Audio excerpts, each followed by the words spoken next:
नमस्कार दर्शक बंधु, वेलकम टू यूट्यूब चैनल। तो आज आम बनवा सुखुआ घांट। चलते रेसिपीटी स्टार्ट करवा। प्रथमतः आम साहाड़ा पत्री और चिंगुड़ी सुखुआ को भल भाव भाजिक रखीदेचु। एठार आम समस्त परिवा को सिझे रखीचु। परिवा गुड़िक है बैगण, टमाटो, सारू, मूला, पुईडंक, आलू, खंबालू। जदि आपण पाखे शिंब एवेलेबल अच्छी ताले आपण शिंब भी ऐड करें। यही परिवा गुड़ी को आम मसला दे सिझेलु। से मसला होची सोरिष, पुस्त, सुखिला लंका और जीरा। से आम हल्का पानी ऐड करके ग्राइंडिंग कर देथिलु। आवश्यक अनुसार लुण और हलदी ऐड करिबा। सीझा परिवा और सुखुआ आम एबे छुंक प्रस्तुत करवा। छुंक प्रस्तुति आवश्यक अनुसार रसुण नेबे।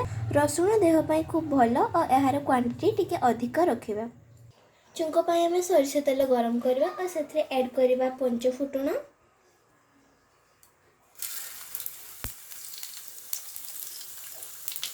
सुखिला लंका।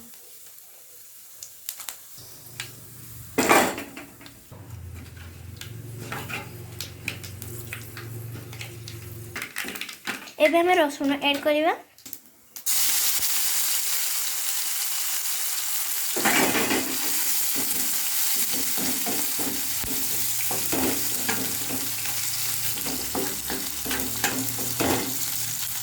भल टेस्ट आसवाई आम टे खड़गपुर मसला ऐड करवा। एबे हम ऐड करवा साहाड़ा पत्री सुखुआ भजा। एबे हम ऐड करवा चिंगुड़ी भजा।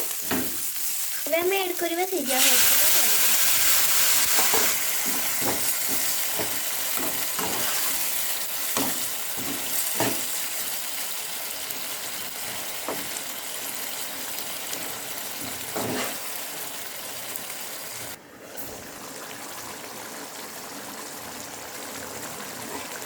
सुखुआ घांटटी भल भाव हो आसला। यहाँ आम टिके समय फुटा देवा। तापर पूरापूरी प्रस्तुत हो सुखुआ घांट को आम गरम गरम भात सांगे खाईपर। शीत दिन यह खूब भल डिश। चलते एवं सर्व करवा। एबे गरम गरम प्रस्तुत हो गला सुखुआ घांट। यहाँ आम धनिया पत्ता साहाय्य गार्निश करछू। यहाँ निश्चय घरे ट्राए करेंगे और यह बहुत ही यम्मी लगे। रेसिपीटी भल लगे वीडियोटी को लाइक करेंगे और चैनल को सब्सक्राइब करेंगे।